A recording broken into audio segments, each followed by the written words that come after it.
ഈശോമിശിഹായ്ക്ക് സ്തുതി. എല്ലാവർക്കും നമസ്കാരം, ഗുഡ് മോർണിംഗ്. എല്ലാവർക്കും അനുഗ്രഹിക്കപ്പെട്ട നല്ലൊരു ദിവസം നേരുന്നു. ഇപ്രാവശ്യം ബൈബിളിനെ പറ്റി പറയാം.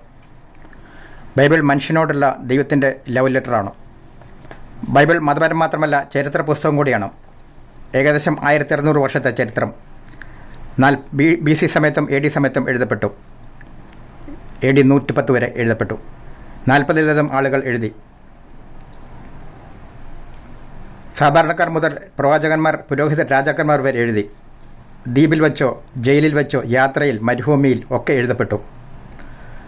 റണ്ണിങ് ലൈവ് കമൻട്രി അല്ല. ദർശനങ്ങളുണ്ടോ, പ്രവചനങ്ങളുണ്ടോ, ഓർമ്മയിൽ നിന്ന് എഴുതിയവയുണ്ടോ, സ്വന്തം അനുഭവങ്ങളുണ്ടോ, ചരിത്രമുണ്ടോ, യുദ്ധങ്ങളുണ്ടോ, പച്ചയായ മനുഷ്യനെ കാണാം, തെറ്റും ശരിയും കാണാം, പഴയകാല ജീവിതം, ആചാരങ്ങൾ കാണാം, നിയമങ്ങൾ കാണാം, പ്രേമഗതിയുണ്ടോ, ദൈവത്തെ സ്തുതിക്കുന്നതുണ്ടോ, ആരാധനയുണ്ടോ, തത്വശാസ്ത്രങ്ങളുണ്ടോ, പ്രാർത്ഥനയുണ്ടോ, ധാരാളം മോട്ടിവേഷണൽ ഇൻസ്പിരേഷൻ എഴുത്തുകളുണ്ടോ, കഥാപാത്രങ്ങളുണ്ടോ, ധാരാളം ശക്തരായ സ്ത്രീ കഥാപാത്രങ്ങളെയും കാണാം. സാധാരണക്കാർ ദൈവശക്തിയാൽ ശക്തരായ നേതാക്കളായും പ്രവാചകന്മാരായും രാജാക്കന്മാരായും മാറുന്നത് കാണാം. പ്രധാനമായും അർമൈക്, ഹീബ്രു, ഗ്രീക്ക് ഭാഷകളിൽ എഴുതപ്പെട്ടു. പഴയ നിയമം പ്രധാനമായും ഗ്രീക്ക്, ഹീബ്രു, അർമൈക് ഭാഷകളിലും പുതിയ നിയമം ഗ്രീക്ക് ഭാഷയിലും ആണ് എഴുതപ്പെട്ടത്. പ്രധാനമായിട്ടും BC സമയം എഴുതപ്പെട്ടതോ പഴയ നിയമമെന്നും AD സമയം എഴുതപ്പെട്ടതോ പുതിയ നിയമം എന്നും പറയപ്പെടുന്നു. പഴയ നിയമത്തിൽ ദൈവം തിരഞ്ഞെടുക്കപ്പെട്ട പ്രവാചകരിലൂടെ, വ്യക്തികളിലൂടെ പ്രധാനമായും ചരിത്രത്തിൽ ദൈവം ഇടപെടുന്നു. എന്നാൽ പുതിയ നിയമത്തിൽ ദൈവം തന്നെ മനുഷ്യരൂപമായി ചരിത്രത്തിൽ ഇടപെടുന്നു. ഈശോ. ബൈബിളിൻ്റെ ആദ്യ പുസ്തകമായ ഉൽപ്പത്തി മുതൽ അവസാന കൃതമായ വെളിപാട് വരെ ഈശോയെപ്പറ്റി എഴുതിയിട്ടുണ്ട്.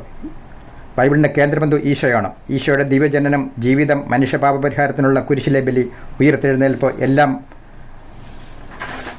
ബൈബിൾ പഴയ നിയമ പ്രവചനങ്ങളാണ്. ബൈബിൾ പുതിയ നിയമത്തിൽ ഇതെല്ലാം നിറവേറി.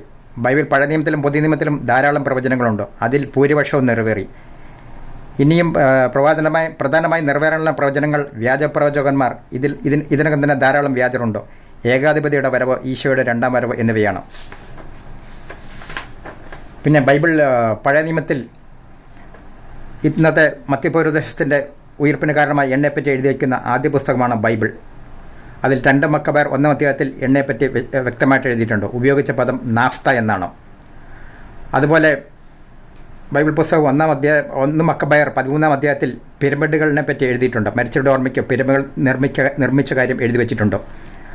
അതുപോലെ ബൈബിൾ പുസ്തകം, ആദ്യ പുസ്തകം ഉൽപ്പത്തി 50 അധ്യായം വായിച്ചാൽ ഈജിപ്ത് മമ്മി സംസ്കരിക്കുന്ന രീതിയിൽ വളരെ ദിവസങ്ങളെടുത്ത് യാക്കോബിൻ്റെയും ജോസഫിൻ്റെയും മൃതദേഹങ്ങൾ സംസ്കരിക്കുന്ന രീതിയും എഴുതി വച്ചിട്ടുണ്ട്. ബൈബിൾ വായിച്ചാൽ ഇനിയും ധാരാളം അത്ഭുതങ്ങൾ കാണാൻ പറ്റും.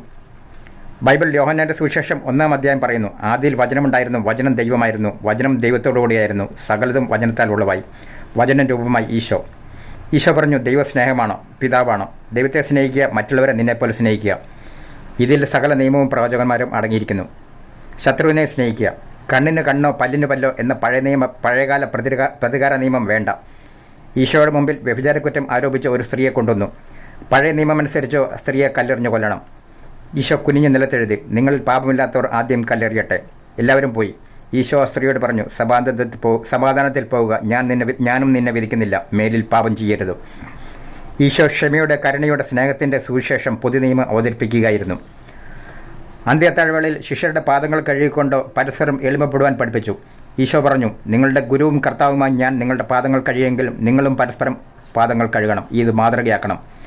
മത്തായിയുടെ സുവിശേഷം 25 അധ്യായം പറയുന്നു അവസാന വിധിയെപ്പറ്റി. മറ്റുള്ളവരെ ആവശ്യങ്ങളിൽ സഹായിച്ചപ്പോൾ, കാരാഗൃഹത്തിൽ കണ്ടപ്പോൾ, വിശന്നപ്പോൾ, ഭക്ഷണം കൊടുത്തപ്പോൾ, വസ്ത്രം കൊടുത്തപ്പോൾ, പരദേശിയെ സ്വീകരിച്ചപ്പോൾ, രോഗികളെ സന്ദർശിച്ചപ്പോൾ ഈശോയെയാണ് സഹായിച്ചത്. ഇതാണ് സകല ക്രിസ്ത്യൻ സാമൂഹ്യ പ്രവർത്തനങ്ങൾക്കും പ്രചോദനം നൽകുന്നത്. ബൈബിൾ പുതിയ നിയമത്തിൽ ഈശോയുടെ ജനനം, ജീവിതം, മരണം, ഉയർപ്പ്, പ്രവചനങ്ങൾ, പ്രവൃത്തികൾ എല്ലാം ഈശോയുടെ ശിഷ്യർ എഴുതി. ക്രിസ്തുദർശനം കിട്ടിയ പൗലോസ്ലീഹായും ധാരാളം ലേഖനങ്ങൾ എഴുതിയിട്ടുണ്ട്. ആദ്യ നൂറ്റാണ്ടിലെ ചരിത്രവും ആദ്യകാല ക്രിസ്ത്യൻ ചരിത്രവും കാണാം. ഈശോയുടെ ശിഷ്യരിൽ ഭൂരിപക്ഷവും യഹൂദരായിരുന്നു.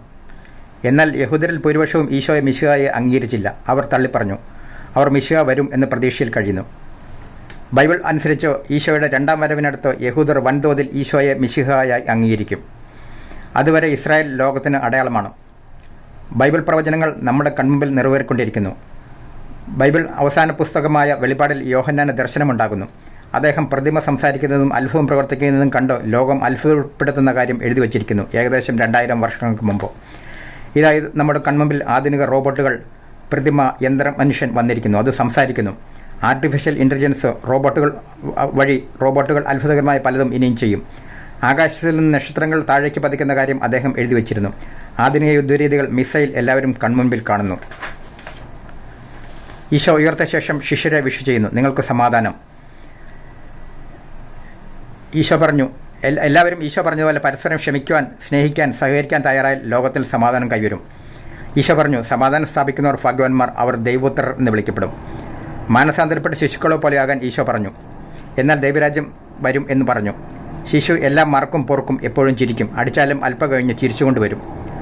അങ്ങനെയെങ്കിൽ, അങ്ങനെ വന്നാൽ ന്യൂയോർക്കിൻ്റെ UN ഹെഡ്ക്വാർട്ടേഴ്സിൽ എൻട്രൻസിൽ എഴുതി വച്ചിരിക്കുന്ന ബൈബിൾ പ്രവചനം ഏഷ്യ 2-ാം അധ്യായം നിറവേറും.